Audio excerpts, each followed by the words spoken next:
Olá, sejam todos bem-vindos a mais um episódio do podcast Boleiros de Humanas, um programa Podercast, a divisão de podcasts do jornal digital Poder 360.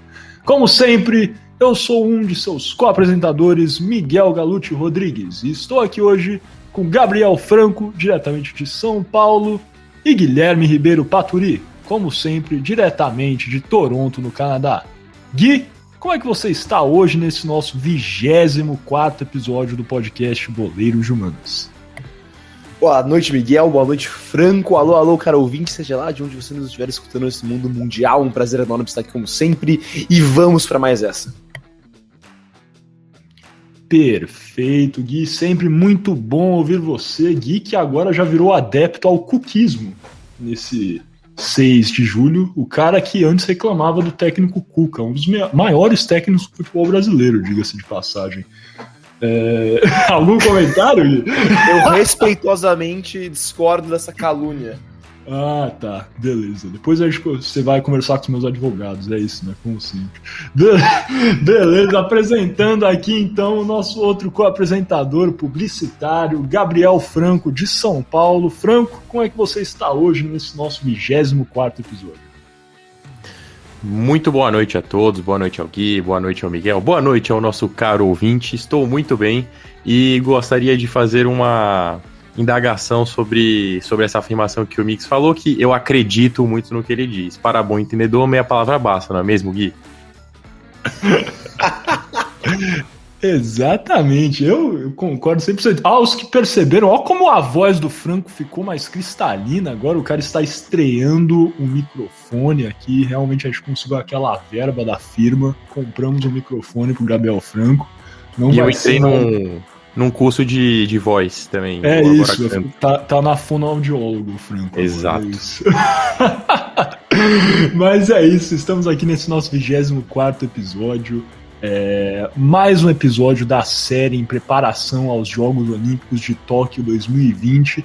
É estranho falar Tóquio 2020, né? Eurocopa 2020. Muita gente fala 2021, mas ficou 2020, né? Fazer o quê? Mas de qualquer forma, estamos aqui nesse terceiro episódio agora da série.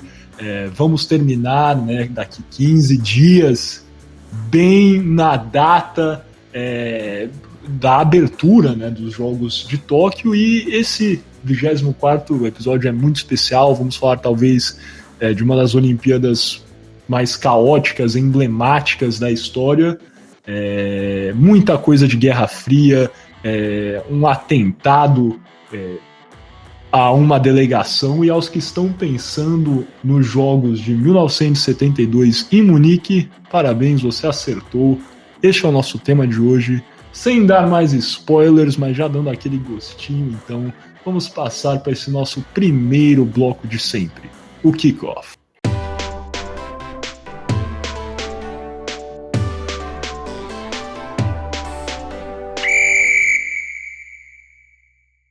Começamos aqui esse kickoff, lembrando sempre que você está ouvindo o podcast Boleiros de Humanas, um programa Podercast, a divisão de podcast do jornal digital Poder 360. E como sempre nessa série de Olimpíadas, começamos esse episódio falando um pouco sobre a geopolítica por trás das Olimpíadas de 1972, sediadas em Munique, na Alemanha Ocidental. Munique foi escolhida como a sede em 1966, vencendo Detroit, nos Estados Unidos, Roma, na Itália, Madrid, da Espanha e Montreal, no Canadá, na votação do Comitê Olímpico Internacional. Montreal acabou sediando as Olimpíadas de 1976, então um pouco mais pra frente, depois, aliás, antes das Olimpíadas de Moscou, que falamos aqui no programa também. Os Jogos de Munique eram vistos como muito importantes para o governo da Alemanha Ocidental. Era esperado que o evento iria ser um sucesso. A Alemanha queria exaltar os atletas e expor ao mundo a forte democracia do país, e destruir também o legado dos Jogos Olímpicos nazistas, que foram os últimos jogos sediados na Alemanha, em Berlim, em 1936. Também temos um episódio sobre isso no podcast Boleiros de Humanas. Mas esse espírito positivo pode ser observado até no slogan dos Jogos de Munique, que foram conhecidos como os Jogos Alegres, isso antes dos eventos dos Jogos em si.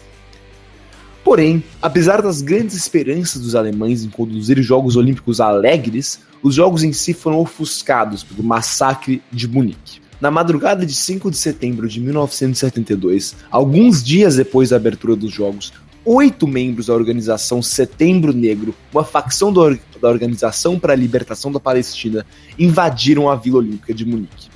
Os extremistas, inclusive, foram ajudados a escalar a cerca e a entrar no complexo por atletas canadenses que estavam entrando na Vila Olímpica escondidos depois de passarem a madrugada pelas ruas de Munique. O grupo usou chaves roubadas para entrar em apartamentos usados pela delegação israelita. Na invasão inicial, 2 israelitas foram assassinados e outros 2 conseguiram fugir. Os extremistas ficaram, então, com 9 reféns.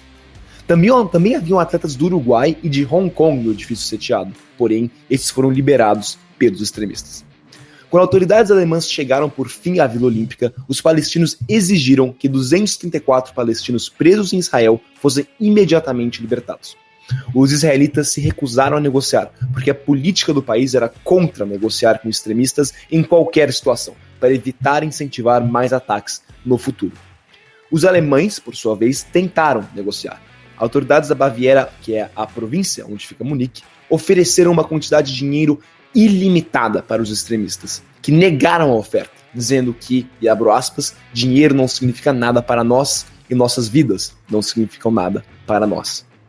Depois de horas de negociações, os palestinos exigiram que eles e os reféns fossem levados a um país árabe, mais especificamente a cidade do Cairo, no Egito.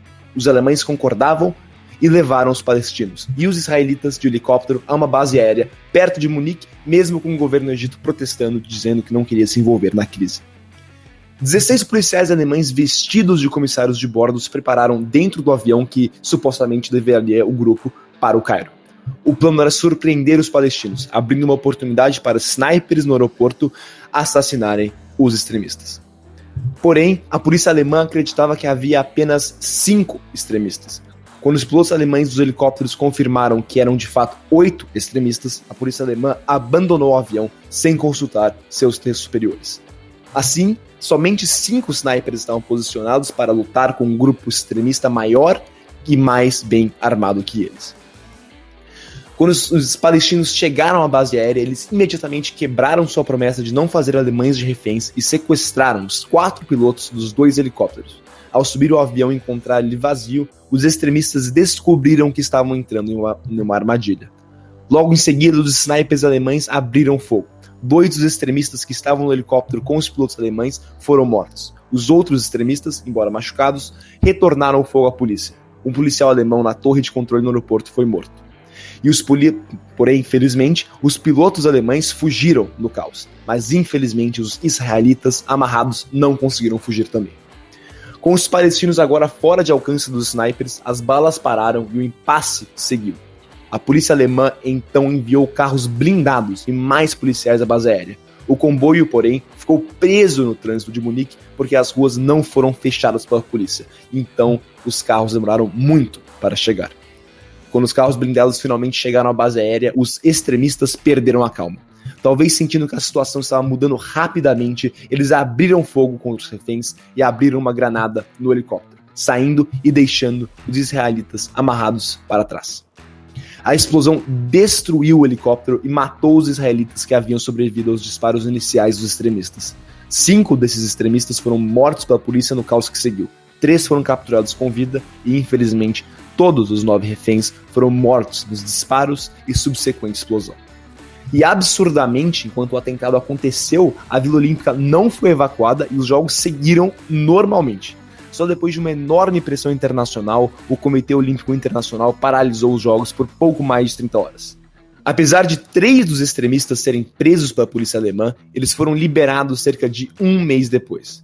No dia 27 de outubro, um voo comercial Lufthansa, que voava de Damasco para Frankfurt, foi sequestrado por simpatizantes do grupo Setembro Negro. Eles exigiram que os 3 extremistas das Olimpíadas de 1982 fossem liberados. E se não fossem, eles explodiriam o avião. As autoridades alemãs cederam e eles foram soltos. Em resposta a isso, a Israel lançou a Operação Cólera de Deus, ou Wrath of God em inglês, que autorizava a Mossad, que é o serviço secreto de Israel, a assassinar todos os envolvidos nos atentados de 1972. E com isso termino esse overview da parte da geopolítica das Olimpíadas de 1972, que infelizmente foram, como eu falei no começo, ofuscadas pelo massacre de Munique, como ficou conhecido esse evento, que por óbvio tem muitos mais detalhes que eu não entrei, de alguns planos abortados de liberar os reféns e dos nomes em si dos reféns. Recomendo que quem tem interesse pesquise mais sobre o assunto, que realmente, apesar de triste, bastante interessante a ver como a polícia alemã falhou várias vezes em tentar resgatar os israelitas, mas para realmente, acho que deu para ver como esse evento foi importante e impactou não só os Jogos de 1972, mas, enfim, a década pelas atrocidades cometidas. Antes de seguirmos para o nosso Toque e Me Voe, algo a adicionar? Miguel, Franco? Não, perfeito, só um breve comentário. Eu acho que realmente, né, talvez, com certeza, a atuação da polícia alemã foi para ser, né, aqui completamente leniente, abaixo do que se esperava. É uma pena, né, que precisam acontecer momentos como esses para que a gente também, né, como forma geral, aperfeiçoe os protocolos. E eu utilizando a gente aqui, mas estou obviamente referenciando os comitês organizadores de eventos como Olimpíadas. A gente sabe hoje em dia como é difícil ter acesso, por exemplo, às vilas olímpicas, a esses grandes eventos, e ainda mais conforme os anos foram passando. Há alguns anos a gente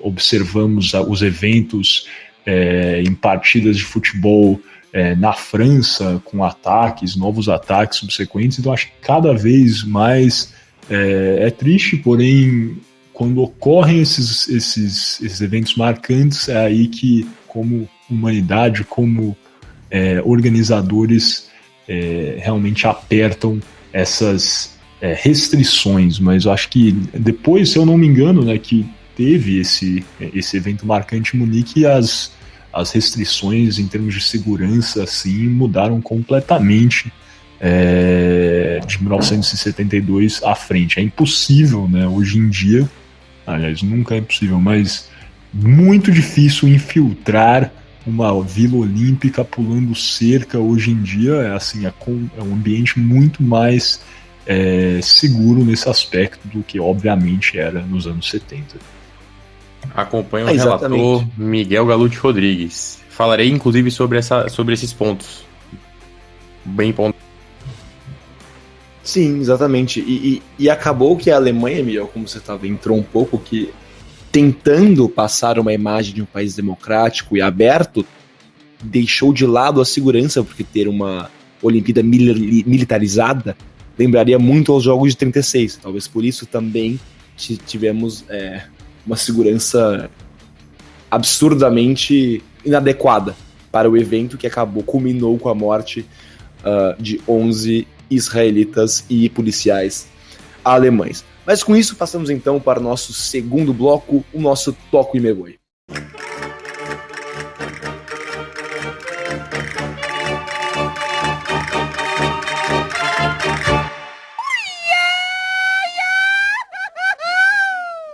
Perfeito, dando início aqui então ao nosso segundo bloco desse 24º episódio do podcast Boleiros de Humanas. Lembrando que Boleiros de Humanas é um programa Podercast, a divisão de podcasts do jornal digital Poder 360. Toque Me Voe, como tem sido nessa série sobre as Olimpíadas, será mais sobre os aspectos numéricos, as estatísticas desses jogos, né, de 1972. Em números gerais aqui, os Jogos de Munique tiveram 21 esportes diferentes, praticados em 195 eventos. Os Jogos de Munique também representaram a primeira participação de delegações de 11 países, e esses países são a Albânia, alguns países que nem existem mais, como Daomé, que hoje em dia é Benin, o Gabão, a Coreia do Norte. Um fato interessantíssimo sobre a delegação da Coreia do Norte foi a primeira participação em 72, e depois não participa nos Jogos de 1984, que foram em Los Angeles, aos que lembram, né, do nosso episódio passado sobre os Jogos de Moscou, em 1980, onde os Estados Unidos e alguns outros países boicotaram. Em 1984, os jogos são em Los Angeles e a União Soviética e alguns países aliados fazem um boicote às Olimpíadas em Los Angeles. A Coreia do Norte não participa e depois, de novo, em 88, não participa dos Jogos em Seul, na Coreia do Sul. E a Coreia do Norte anunciou que não irá participar dos Jogos de Tóquio, então aí é a primeira vez que não será por motivos políticos. O governo da Coreia do Norte teria dito que seria realmente para restringir o contato com a Covid-19. Então a Coreia do Norte aí vai realmente quebrar um padrão aí de participações. Então a gente tivemos a primeira participação do Lesoto, do Malawi, da Arábia Saudita, da Somália, da ex-Suazilândia, na época era Suazilândia, né? Hoje em dia virou aí o reino de Eswatini, dentro aí, próximo da África do Sul. Togo e Alto Volta também, que é um país que não existe mais, hoje em dia representaria Burkina Faso. E o quadro de medalhas, acho que é bem representativo, né? 1972, do cenário global de Guerra Fria. A gente sabe, né, que esse mundo bipolar, a União Soviética e os Estados Unidos faziam frente em quase todos os aspectos, e como já cobrimos aqui algumas vezes no podcast Boleiros de Humanas, não era diferente no aspecto esportivo. Então tivemos um domínio aí da União Soviética e dos Estados Unidos. Em primeiro lugar, né, se podemos chamar assim, dos quadros de medalhas, tivemos a União Soviética com 99 medalhas, 50 medalhas de ouro, 27 de prata e 22 medalhas de bronze. Guardem esse número de 50 medalhas de ouro, que vai ser importante para um episódio que vou contar daqui a pouco. Os Estados Unidos ficou em segundo, com 94 medalhas, sendo essas 33 de ouro, 31 de prata e 30 de bronze. A Alemanha Oriental fechou, então, né, esse top 3 do quadro de medalhas com 66 medalhas, sendo 20 de ouro, 23 de prata e 23 de bronze. O Brasil ficou em 41º, conquistou 2 medalhas, 2 de bronze, uma do judoca Chiaki Ishii, que na verdade, né, nasceu no Japão, mas se naturalizou brasileiro e conquistou essa medalha de bronze, a primeira medalha do Brasil nos Jogos de Munique, e também do grandioso atleta do atletismo, do salto triplo, Nelson Prudêncio, um dos grandes nomes da história, junto aí a Ademar Ferreira, ao João do Pulo. Nelson Prudêncio, que conquistou também uma medalha de bronze em Munique. E em 1968, aos que conhecem um pouco sobre o atletismo brasileiro, Nelson Prudêncio conquistou aí a medalha de prata nos Jogos da Cidade do México. Então, por 2 Olimpíadas, ele sobe ao pódio. Destaque para os Jogos de 1968, em que ele conquista a prata e quebra o recorde olímpico por alguns minutos. Só que logo em seguida esse recorde é quebrado e ele fica com a prata. Mas Nelson Prudêncio aí, a minha admiração à história desse grande atleta brasileiro que foi medalhista em Munique. Acho que não podemos passar dos Jogos de 1972 sem talvez mencionar um dos grandes nomes de atletas olímpicos, e esse nome se sedimentou de fato nas Olimpíadas de Munique, é o do nadador norte-americano Mark Spitz. E com certeza, assim, o Mark Spitz foi o grande nome dos Jogos Olímpicos de Munique, porque ele foi campeão de 7 provas de natação, e esse número 7 provas, aos que lembram, né, do nosso episódio que iniciou essa série de preparação às Olimpíadas de Tóquio, e isso foi um recorde por muito tempo, né? Vencer 7 medalhas de ouro em uma só edição de Jogos Olímpicos. Essa façanha só foi quebrada nos Jogos de 2008 em Pequim, quando também norte-americano, o nadador Michael Phelps ganha 8 medalhas de ouro. Então o Mark Spitz, assim, realmente, né, você pega de 1972 até 2008, é um fenômeno, com certeza, do esporte, da natação e dos Jogos Olímpicos no geral. Após ele ganhar todas essas medalhas, realmente condecorações, ele foi retirado às pressas de Munique, na verdade, ele recebe as medalhas e logo em seguida vai embora, porque, como o Gui já apresentou no início aqui do podcast, enquanto, né, concomitantemente aos eventos, estava acontecendo todo esse drama com o grupo Setembro Negro e a delegação, né, israelita, e como também o Gui já falou, infelizmente não houve assim uma resposta do comitê organizador. Os jogos pararam por algumas horas, mas no geral continuaram, e logo após ele vencer as provas, terminar sua participação, ele é retirado e ele volta para os Estados Unidos por ser um atleta judeu. E a verdade é que o Mark Spitz talvez tenha representado uma nova fase do marketing esportivo. Não sei se o Franco vai falar sobre isso, mas ele, depois que ganhou essas 7 medalhas olímpicas, realmente recebe vários contratos de publicidade, volta aos Estados Unidos e realmente vira uma celebridade. É um dos primeiros, acho que, atletas a realmente ter essa façanha de realmente enriquecer, se tornar um milionário com base nesses contratos de publicidade, sendo garoto propaganda de inúmeras marcas, aí também, né, contratos de marcas esportivas. Agora, talvez passando a um evento esportivo que eu acho mais interessante desses jogos de 1972, o basquete masculino. E o campeonato de basquete masculino é interessantíssimo porque coloca de frente, né, esse embate entre os Estados Unidos e a União Soviética.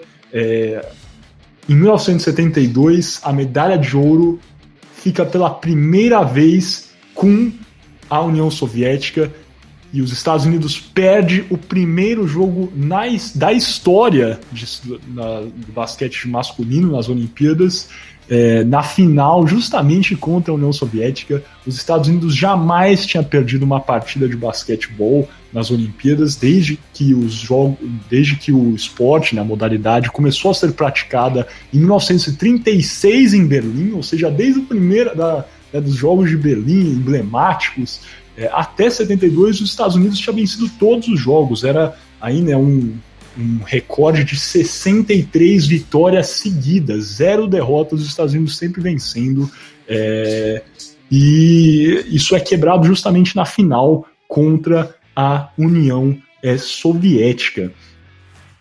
A verdade é que tanto os Estados Unidos como a União Soviética tinham grandes times de basquete. Os dois chegaram a Munique como favoritos, porque em 1952 a União Soviética já tinha chegado forte à final dos Jogos Olímpicos, ficado com a prata. Em 1956 novamente ficou com a prata, perdendo para os Estados Unidos. Em 60 também perde para os Estados Unidos, e em 68 fica com a medalha de bronze, mas dá para perceber que a União Soviética sempre chegava e perdia, no geral, para os Estados Unidos. É importante falar que no campeonato da FIBA, né, que seria uma espécie de Copa do Mundo do basquete,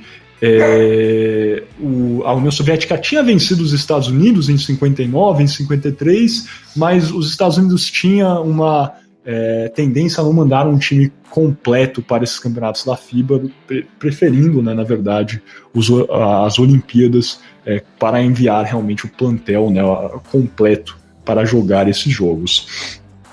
E é verdade, né, isso é uma das coisas que os historiadores, os grandes comentaristas, jornalistas de esportes falam sobre esses jogos, sobre, né, a atuação da União Soviética no geral em Jogos Olímpicos, que as Olimpíadas nessa época não permitiam a participação de atletas profissionais, né, em esportes como basquete, por exemplo, e na verdade na grande parte dos esportes, né, não era permitido a participação de atletas profissionais. Em sua grande parte eram atletas de universidades, e a União Soviética conseguia, né, na visão desses comentaristas, em grande parte pró-Estados Unidos, circunnavegar essa regra, pois eles pegariam os seus melhores atletas e os inscreviam como soldados. Então, assim, eles seriam amadores, porém treinariam, né, em grandes centros de treinamentos, tudo financiado pelo governo de Moscou, enquanto né, na visão dos norte-americanos, os atletas que jogavam basquetebol nas Olimpíadas eram somente aqueles que não estavam na NBA, né, a liga de basquete mais famosa do mundo, com certeza a maior liga de basquete do mundo à época e hoje em dia. Eles não participavam das Olimpíadas porque eles de fato eram profissionais, somente atletas aí das universidades participavam nas Olimpíadas. No entanto, de qualquer forma, né, mesmo com isso, os Estados Unidos sempre foi superior e venceu, como eu falei, 63 jogos em seguida até essa final. Como eu falei, os dois times chegaram muito favoritos aos Jogos de Munique, venceram as suas 8 partidas. Aí uma coisa que o brasileiro pode ficar orgulhoso, infelizmente o Brasil perdeu, né, há poucos dias o pré-olímpico na Croácia. O Brasil não vai estar em Tóquio, né, no basquetebol masculino, infelizmente, mas em 1972 o time do Brasil deu o melhor jogo, né, o melhor confronto contra a equipe norte-americana, numa derrota brasileira, mas um jogo muito apertado, 61-54 para os Estados Unidos, enquanto a União Soviética também venceu os 8 jogos e teve problemas contra a equipe do Porto Rico, com um placar final de 100-87 para a União Soviética, e na semifinal contra a Cuba, na qual a União Soviética vence por 67-61. E na grande final temos aí um jogo muito pegado e um final bastante controverso. Temos a jogada final é uma jogada em que a bola sai da quadra, então temos aí um passe da lateral e a afirmação, e aí também por comentaristas, tem imagens, obviamente, rudimentares, porque estamos aí na década de 70, mas a alegação é que o passe soviético teria sido ilegal, pois o jogador teria pisado na linha, e como se sabe no basquete, quando se pisa na linha na hora de fazer o passe, né, o chamado inbound pass, na entrada, né, colocar a bola para dentro do jogo, seria uma reversão, né, em tese a bola viraria para o time. Mesma coisa no futsal, para quem joga futebol de salão aqui no Brasil sabe, colocar o pé na linha, reversão, semelhante no basquete, mal comparando aqui. Nesse lance, o jogador soviético coloca a bola em jogo, temos aí uma batalha entre 3 jogadores, um soviético e 2 americanos no garrafão dos Estados Unidos. O soviético fica com a bola, faz a bandeja, dando a vitória à União Soviética por 51-50, e os Estados Unidos imediatamente começam a reclamar com o árbitro brasileiro Renato Rigueto, que apitou essa partida final, aí o Brasil aparecendo de novo. A União Soviética fica em êxtase e começa a comemorar, os Estados Unidos reclama e nada acontece. A medalha de ouro de fato fica com a União Soviética, a primeira derrota do basquetebol masculino da história dos Estados Unidos aí contra a União Soviética. Daí para fazer um episódio somente sobre esse jogo e conversar sobre isso por horas e horas. E também outro aspecto que eu acho interessante, falei para vocês do quadro de medalhas, que a União Soviética ficou com 50 medalhas de ouro, né, das 99 medalhas conquistadas no geral, 50 foram de ouro. Tem uma conspiração, que também aí alguns norte-americanos defendem, que esse jogo teria sido comprado pelo governo de Moscou, porque eles precisariam chegar ao número 50 para realmente ter uma conotação mística, porque em 1972 representava 50 anos da criação da União Soviética, né? A União Soviética aí criada, né, em 1922, em dezembro de 22, realmente 72 marcava 50 anos da União Soviética, e existem alguns que defendem essa conspiração que, né, as 50 medalhas de ouro tinham que ser conquistadas para representar realmente uma era de ouro da União Soviética no geral. História interessantíssima e que realmente daria para falar muito. Convido vocês a buscarem mais, como sempre, conhecimento sobre a União Soviética, os Estados Unidos, esse grande final de basquete, Mark Spitz também, por que não? E, obviamente, aqui o nosso grande brasileiro, talvez Nelson Prudêncio, fica a dica também para vocês, grande atletista brasileiro. Alguma coisa a declarar, Franco, Gui? Episódio legal esse aí da final de basquete, hein? Aposto que vocês não sabiam. De fato eu não sabia, Miguel, mas eu acho que você deu um belíssimo resumo sobre as Olimpíadas 72, as Olimpíadas em si, e eu não tenho mais nada a adicionar. Interessantíssimo essa história do basquete no torneio, e por mim podemos passar para o próximo bloco. Gostei muito da história do basquete também, me recorda de uma Economidas no qual participei com a SPM, que a gente perdeu para a GV no último jogo, e que inclusive era o basquete, não é mesmo? Olha aí que curiosidade. É só isso que eu tenho para declarar mesmo. O que é isso, cara? Esportes universitários, cara. Como é que foi essa derrota? Eu ouvi falar que isso aí foi caso de polícia, né, inclusive. Não vamos entrar nesse aspecto, mas depois, quando a gente ficar na resenha aqui entre os apresentadores, a gente comenta. Eu só tenho um argumento, uma palavra pra falar pra você. Foi caso de polícia. Foi caso de polícia. Foi caso de polícia, cara. Beleza, depois a gente conversa sobre isso, cara. Sem mais delongas, então vamos fechar esse nosso segundo bloco e passar para o terceiro e último bloco dessa primeira parte, o arremate.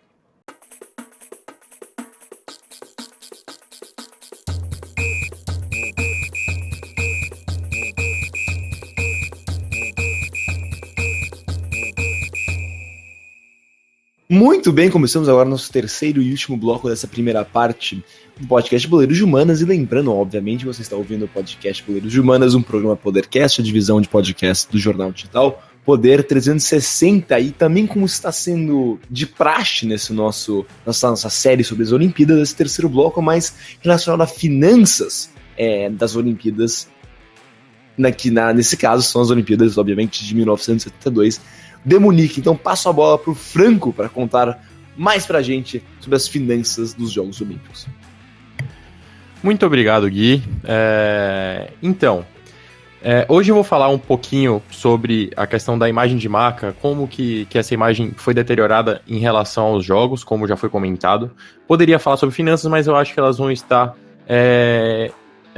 dentro e introduzidas sobre os aspectos que eu vou falar. Porque, cara, não tem como falar sobre que as Olimpíadas de Munique foram um importante exemplo para as Olimpíadas subsequentes. O próprio Miguel já falou, mas diversos pontos foram característicos nesses jogos. O primeiro deles a gente pode citar o primeiro mascote oficial olímpico, o cachorrinho Valde. Ou então a incrível inserção publicitária no pódio da modalidade de 200 metros livres, onde o Spitz, pasmem, levou um tênis para o pódio. Sim, ele tirou a foto com um tênis que não era nem utilizado na modalidade em que ele competia. Graças a Deus, a publicidade evoluiu.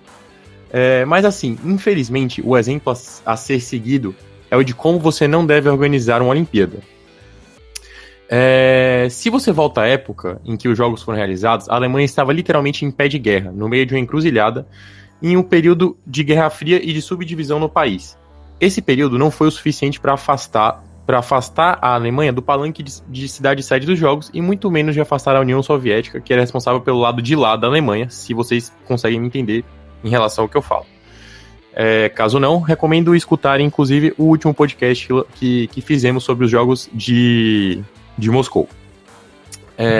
Mas assim, os jogos alemães, eles traziam no geral uma ideia integrativa, o que não é mentira e se tem documentado. Era proposto um clima mais relaxado, até para a integração e confraternização entre atletas, e seguia as tradições olímpicas, o que era algo natural em qualquer vila olímpica. Ok, você considera que era um clima amistoso, que é sempre proposto para as delegações conseguirem descontrair os Jogos Olímpicos, mas será que realmente era o ideal em um país dividido por uma guerra, por mais que fosse uma guerra sem guerra, e que essa guerra não tem nada a ver com o que aconteceu lá? Cara, muitos dizem que não. Anke Spitzer, a viúva de André Spitzer, o treinador de esgrima, um dos assassinados no ataque que o Gui descreveu melhor na parte dele, e que é uma das porta-vozes dos sobreviventes, é a maior prova viva disso.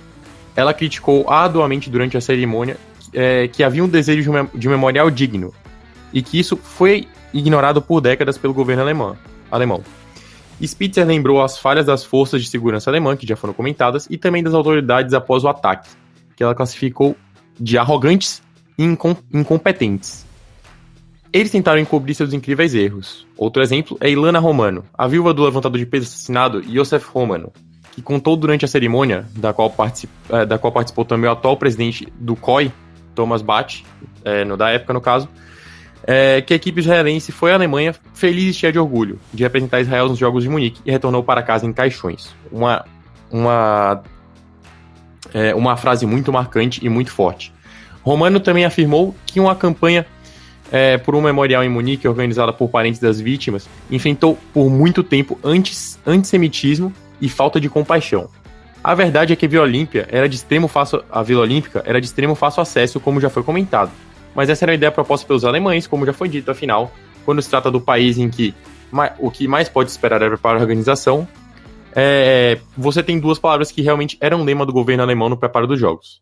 Mas, se a gente for retratar uma publicação do jornal O Globo, em uma reportagem da época, a própria Vila Olímpica é profundamente inumana à primeira vista, contrariando seu nome de vila e o aspecto que significa. E diferenciada dos jogos anteriores, a Vila de Munique é um bloco de cimento branco numa aglomeração comprimida para o mínimo, com os edifícios se montando um por cima do outro sem nenhum espaço verde no meio. Não fosse o colorido dos uniformes, dizia que tudo pode parecer uma imensa prisão. Realmente, é uma experiência extremamente negativa em questão de imagem de jogos, trouxe diversas reflexões sobre como a segurança dos jogos é imprescindível. A gente viu a questão do ataque de grupos extremistas, e tal análise não evitou problemas novos. Afinal, tiveram outros ataques em outros jogos de grupos extremistas, mas ela ensina sempre a como combatê-los. Menciono tudo isso por conta da imagem que a Olimpíada de Munique passou ao mundo, não apenas uma Olimpíada fria e cinza, conforme já foi dito e mencionado, e como a sua Vila Olímpica trazia de imagem, mas talvez responsável e insensível por ter demorado cerca de 6 dias para declarar o cancelamento dos jogos após o atentado. Hoje, passados quase 50 anos, sabe-se que o real desastre que tal evento causou, não só para familiares com suas perdas, não só religiosamente, não só politicamente e muito menos apenas economicamente. Décadas mais tarde, os descendentes das vítimas foram contemplados com indenizações pelo governo alemão que chegaram a quase 3 milhões de euros. E 45 anos após esse brutal atentado, Munique inaugurou um monumento em homenagem às vítimas. Os presidentes da Alemanha da época, Frank-Walter Steinmeier, peço perdão novamente pela minha pronunciação, e o israelense Helven Rivlin participaram do evento em memória do brutal massacre de membros da equipe olímpica israelense pelo grupo palestino radical que aconteceu, que foi o Setembro Negro, que já foi mencionado. Os dois políticos classificaram o monumento de homenagem como um monumento tardio, o que enfatiza mais ainda o desgaste de imagem que tal evento trouxe à época. Um memorial de 2,3 milhões de euros, intitulado de Incisão, que é Einstich em alemão, que, assim, minha pronúncia não é boa, então por isso que eu falei incisão, fica no terreno do Parque Olímpico de Munique. O monumento é composto por imagens e as biografias das 11 vítimas israelenses e de um policial alemão morto durante a operação fracassada de libertação dos reféns. Além da reportagem em Munique, 1972, não deve se repetir, que foi utilizada como base para a construção dos meus argumentos, indico também o filme Munique, dirigido por Steven Spielberg. A obra cinematográfica traz uma visão hollywoodiana sobre os acontecimentos dos fatos. Outra menção honrosa ou uma maneira de gerar lucratividade sobre uma tragédia? Eu deixo aí o questionamento para você, caro ouvinte. Muito bem, Franco. Foi muito, muito interessante esse seu parecer, não só sobre as finanças, mas sobre todo esse aspecto da marca das Olimpíadas. E eu não tenho mais nada a adicionar. Você realmente foi muito, muito boa essa sua análise, e por mim podemos já fechar este nosso primeira parte do podcast Poderes de Humanas, a não ser que o Miguel tenha algo a adicionar, então passo a bola para ele também.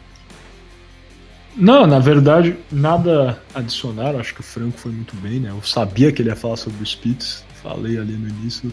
Não sabia, na verdade, desse aspecto dele ter levado um tênis ao pódio, mas sabia que ele tinha sido aí um dos grandes, né, pioneiros nessa questão de ser realmente um esportista e ter esse trabalho com marketing esportivo que, de fato, né, com certeza caminhou a passos largos desde 1972.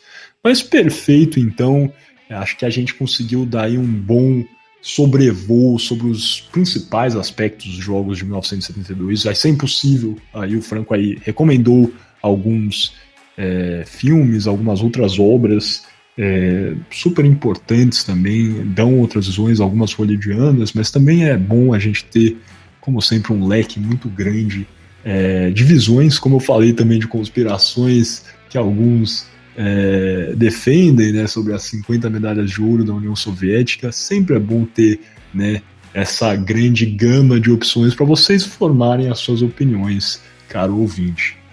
Espero que vocês tenham gostado dessa primeira parte do podcast Boleiros de Humanas. Se vocês estiverem ouvindo em Spotify, ou Apple Podcast, ou algum outro provider de som aí de sua preferência, convido você a clicar na segunda parte do podcast Boleiros de Humanas. Caso você esteja acompanhando o nosso podcast no canal do Poder 360 no YouTube, é só deixar o vídeo rolar, que vamos dar início logo em seguida à segunda parte do podcast Boleiros de Humanas, onde vamos ter o nosso quarto bloco, o Shootout, aquele jogo rápido de perguntas e respostas sobre os temas debatidos hoje, e o nosso quinto bloco, as alternadas, onde vamos ter um debate aí um pouco mais aberto também sobre temas gerais debatidos nesse nosso 24º episódio do podcast Boleiros de Humanas.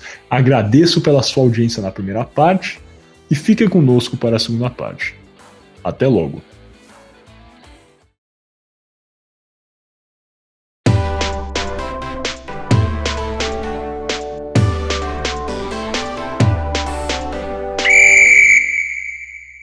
Sejam bem-vindos novamente, então, ao podcast Boleiros de Humanas. Lembrando sempre que o podcast Boleiros de Humanas é um programa Podercast, a divisão de podcasts do jornal digital Poder 360. Dando início aqui, então, à nossa segunda parte desse 24º episódio, o terceiro episódio na série olímpica do Boleiros de Humanas, sobre as Olimpíadas de 1972, em Munique. Caramba, tá quase um rap isso aqui. Estamos dando início ao nosso quarto bloco, o tradicional Shootout, que é aquele jogo de perguntas e respostas. Vamos ter uma pergunta feita pelo Gui, outra pelo Franco e outra por mim. Eu geralmente ganho esses jogos, perdi o passado, aliás, não perdi, o Gui roubou, mas fora isso eu sempre ganho. Então vamos ver se o Gui vai roubar hoje novamente ou se vai dar a lógica e eu vou ganhar. Sem mais delongas, então, passando para a primeira pergunta feita pelo nosso querido Gabriel Franco. Bom, vamos lá. Os Jogos Olímpicos de Munique foram lembrados por serem pioneiros em diversos aspectos, principalmente relacionados à publicidade. Quem foi o atleta responsável pela primeira ação publicitária em pódios olímpicos? A. Michael Phelps. B. Fernand Diniz. C. Carl Lewis. Ou D. Mark Spitz. Abro as respostas, então, primeiro para o Miguel, visto que semana passada eu comecei abrindo para o Gui. Então essa a gente já deu meio que um pequeno spoiler, se podemos chamar assim. A verdade é que o Gui, eu tô vendo aqui, eu tô acompanhando no nosso Google Docs, cara ouvinte. Vocês viram, né? Michael Phelps não é, Fernando Diniz não é. Inclusive, Fernando Diniz foi uma escolha errada. Tinha que ter sido nosso querido Alex Estival, a opção número B. O Gui, ele pegou, sublinhou o nome do Carl Lewis para pesquisar, para ver se era ele, se era o primeiro pioneiro. Não vou fazer essa. Vou de Mark Spitz, confio no meu taco, cara. Gui, se você for em Carl Lewis, saiba disso, cara ouvinte, ele está roubando. Simplesmente roubando.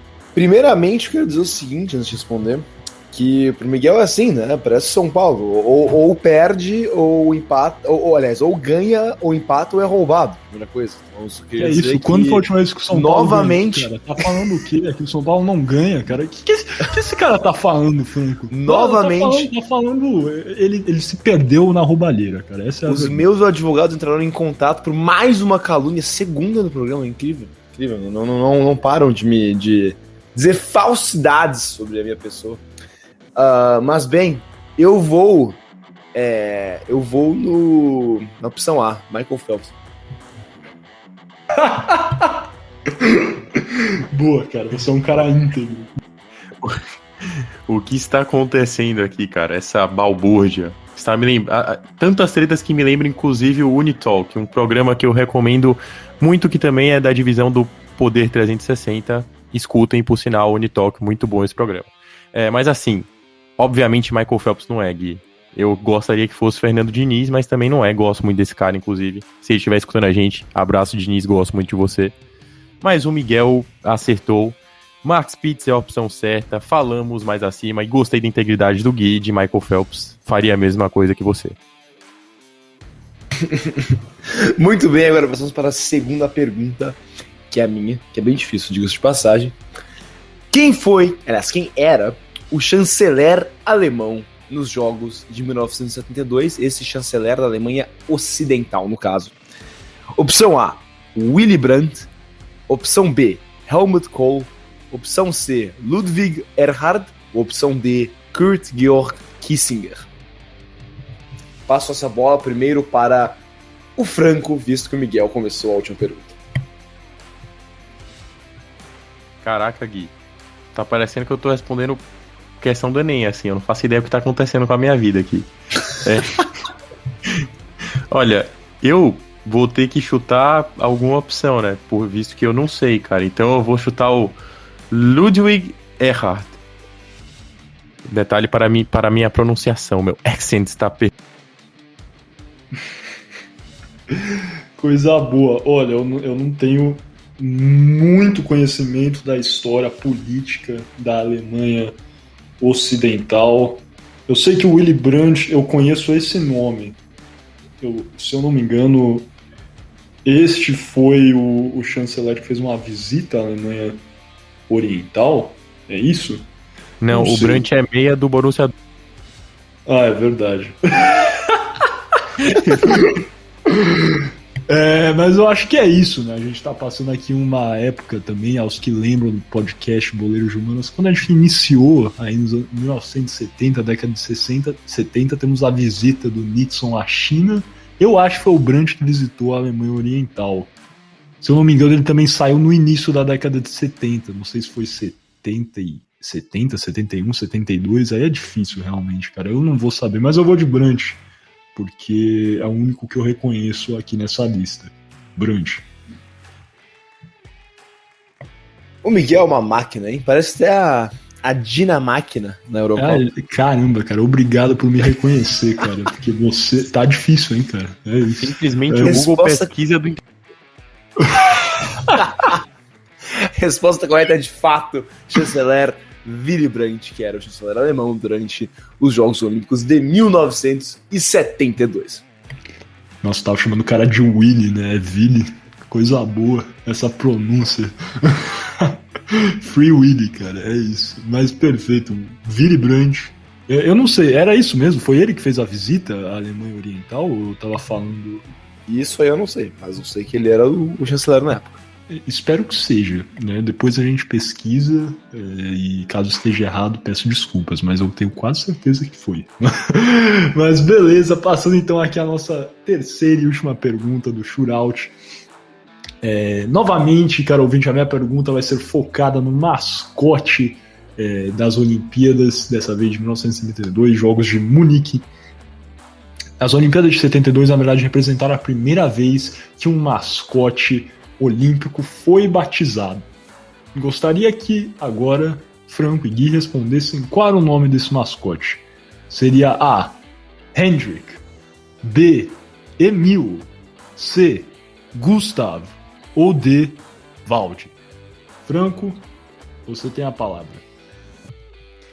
Assim, eu gostaria de falar pra vocês que quem é realmente meu amigo sabe que só tem uma opção possível. Quem é amigo do Gui, quem é amigo do Miguel sabe que só tem uma opção possível de resposta para essa alternativa. Letra B. Perfeito, Gui, qual é a sua decisão aqui? Não pode ser Emil. Eu vou de C, Gustav. Os dois estão errados. O Franco, ele errou pela balbúrdia, igual ele falou. Que ele até falou do Waldi, resposta correta, D. Waldi, primeiro mascote olímpico batizado. Concordo que Emil é uma boa resposta, mas a resposta correta... Eu estou aqui para gerar informação e entretenimento para o público. Exatamente, mas cara ouvinte, foco na resposta correta. D. Waldi, ok? Perfeito. Então chegamos ao final do nosso shootout, esse quarto bloco do podcast Boleiros de Humanas. Venci novamente, os astros se alinharam. Acho que todo mundo pode dormir em paz, sabendo que as coisas... O tempo passa, mas as coisas não mudam, não é mesmo? É isso. Fazer o quê, né, Gui? Cara, eu sou que nem a Espanha, perdi 3 pênaltis hoje. Eu não posso falar que time eu sou porque ia dar ruim. Mas assim, pensa num time ruim do Rio. É isso. Cara, isso vai dar problema. Vocês ficam falando essas coisas, aí acham que a gente tem marcação com uma certa equipe do Rio de Janeiro, isso não é verdade. Não, eu tô falando do time que costuma botar fogo nos campeonatos. Perfeito, então vamos fechar esse nosso quarto bloco desse 24º episódio do podcast Boleiros de Manas e passar para o nosso quinto e último bloco, as alternadas.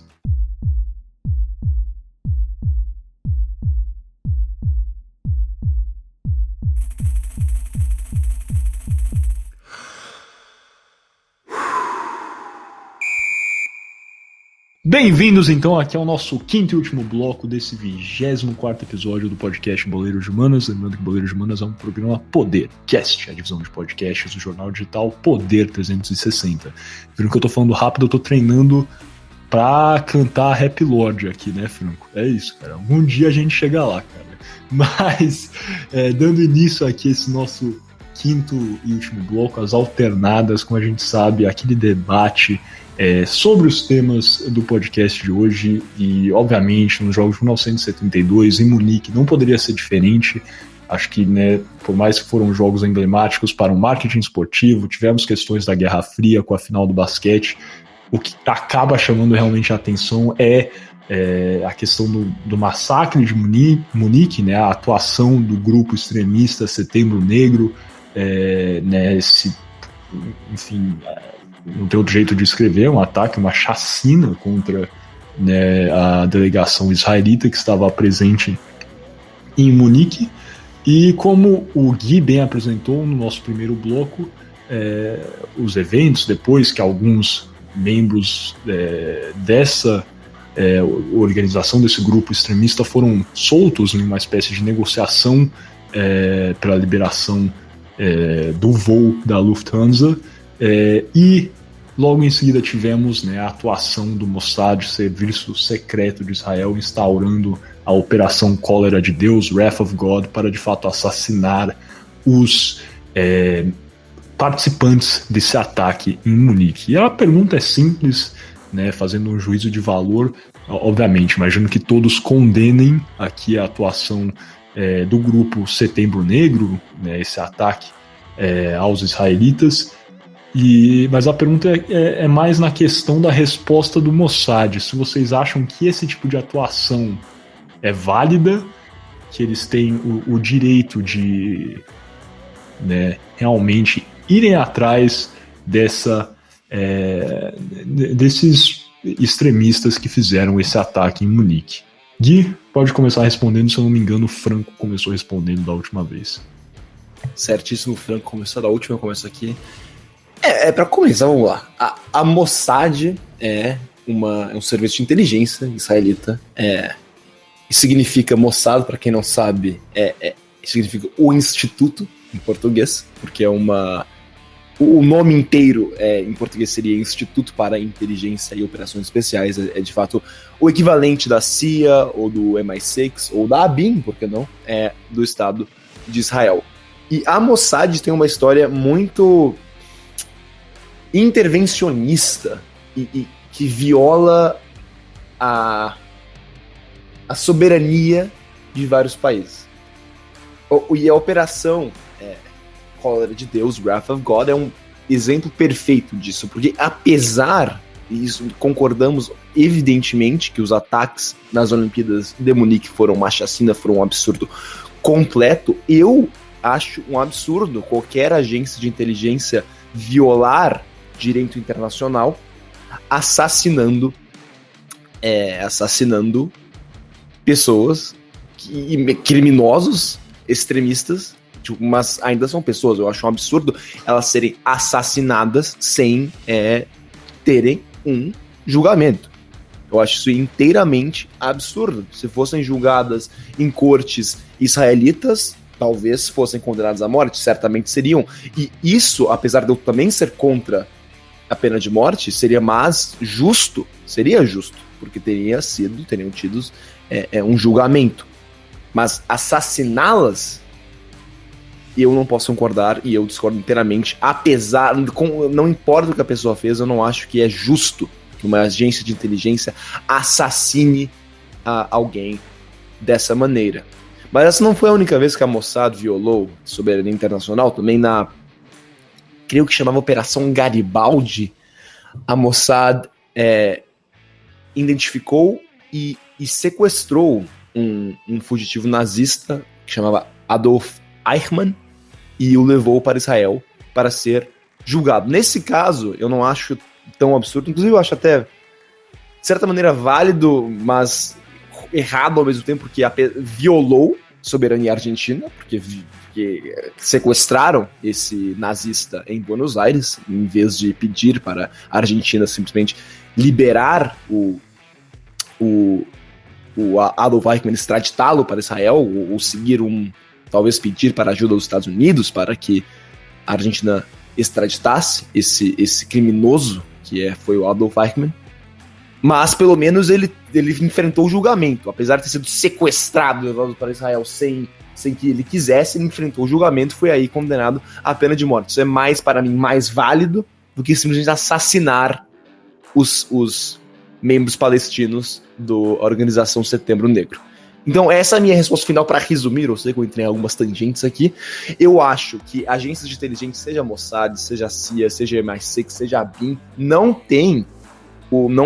podem moralmente estar errado assassinar pessoas, violando direito internacional, violando direito doméstico e violando, para mim, conceitos básicos morais. E porque eu acredito que todos, com despeito do crime cometido, têm o direito a um julgamento justo. Perfeito. Franco, agora passo a bola para você. Mesma pergunta, a atuação do Mossad, nesse caso, é correta? E o Gui também já entrou um pouquinho, eu gostaria... Pelo que eu entendi que você é contra, então, o julgamento também em si desses extremistas em Israel. Também seria contra isso, de fato?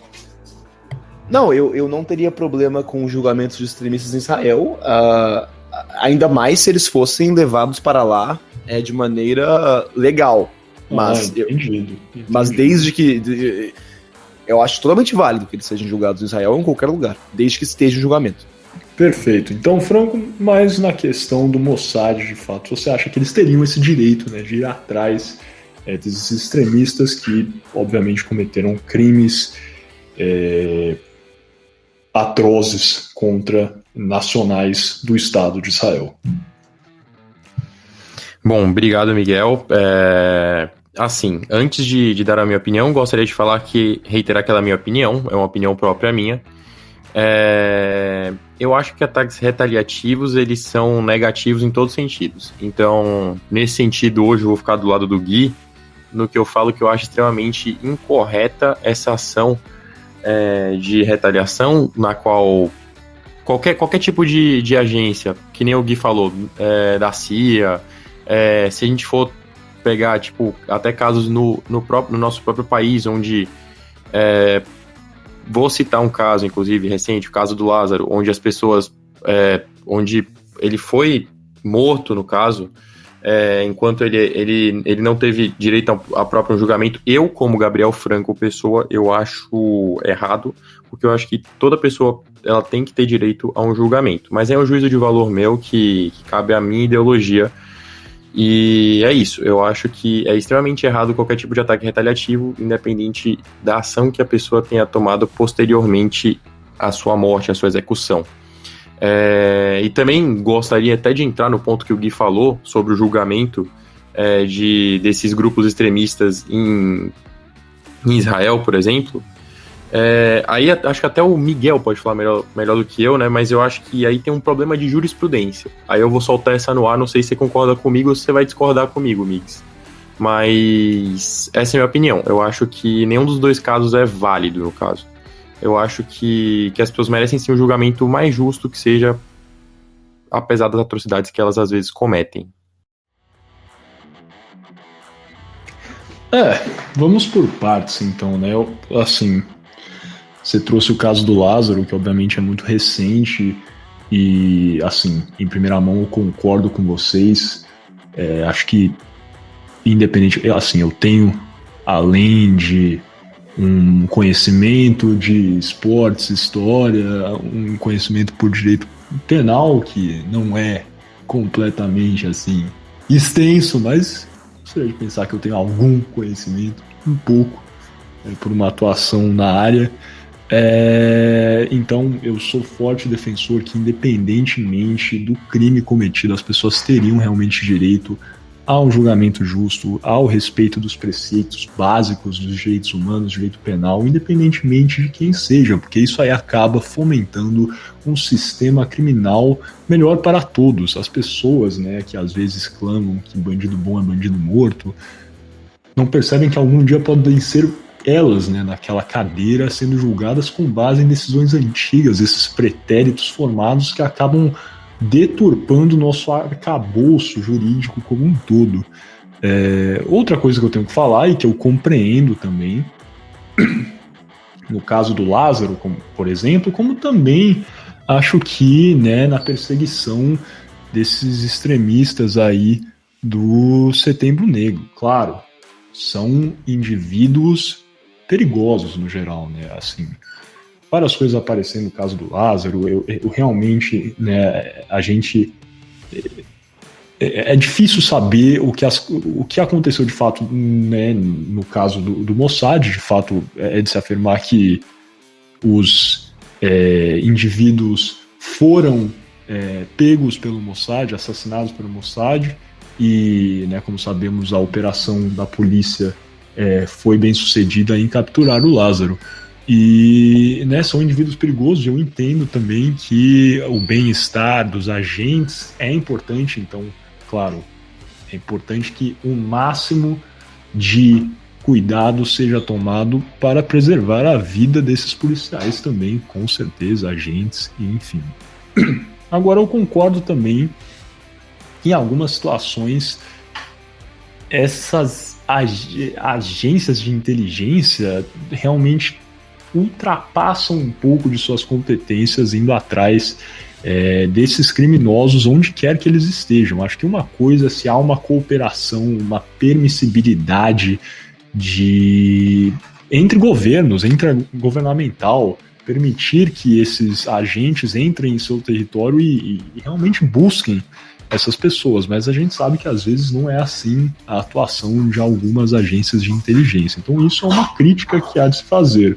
Sobre a questão dos crimes cometidos no exterior, eu discordo do Franco. Acho que o meu entendimento é um pouquinho mais próximo do Gui.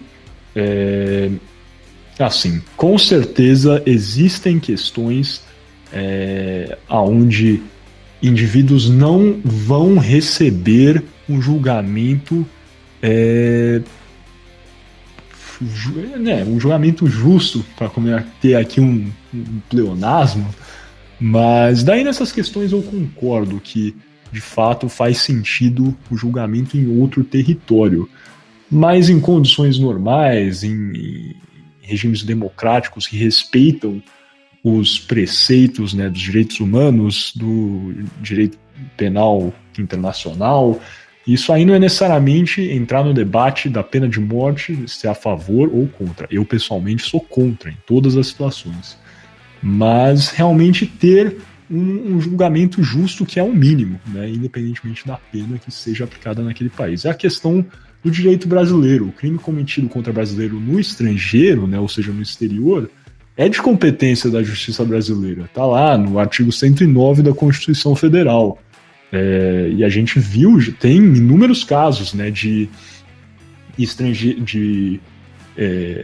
crimes cometidos contra brasileiros no exterior, que o Brasil pediu para ter a competência sobre os criminosos que praticaram esses delitos, e isso não foi atendido, né? Acho que talvez o mais emblemático seja o caso do Jean Charles, né, em 2005, quando o eletricista Jean Charles de Menezes, quando voltava a casa em Londres, foi assassinado pela polícia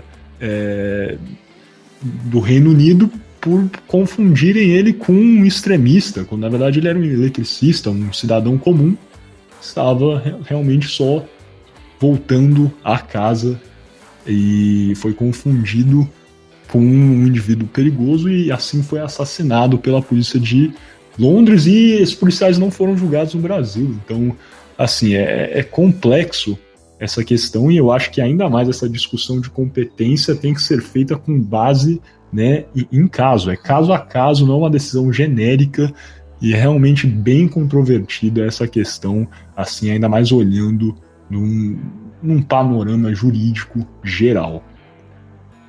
Algo mais a declarar ou vamos fechar esse episódio? Eu acho que tivemos uma boa discussão aqui e que podemos fechar o episódio para não exceder muito tempo. Beleza, perfeito. Vamos fechar então esse nosso 24º episódio do podcast Boleiros Humanos. Espero que vocês tenham gostado. Tivemos aqui uma discussão bem frutífera nesse final, apresentamos várias coisas, entendimentos jurídicos, conceitos. Como sempre, convidamos vocês a buscarem mais. Não dá para a gente abrir e conversar sobre casos, jurisprudência, leis a fundo, nunca será possível, mas convido vocês todos realmente a buscarem um pouco mais de conhecimento, não só sobre os casos apresentados aqui no Arremate, mas também sobre tudo que conversamos nos outros 4 blocos desse 24º episódio. Como sempre, agradeço a sua audiência, caro ouvinte. Peço que você compartilhe, comente, critique o que for necessário para que o nosso conteúdo melhore na próxima vez. Muito obrigado pela sua audiência e até a próxima, quando vamos conversar aqui sobre os Jogos Olímpicos de Tóquio 2020. Chegou a vez, lançado, esse próximo episódio vai ser lançado justamente na abertura das Olimpíadas de Tóquio, então pode esperar que vem coisa boa por aí. Muito obrigado pela audiência e espero vocês da próxima vez.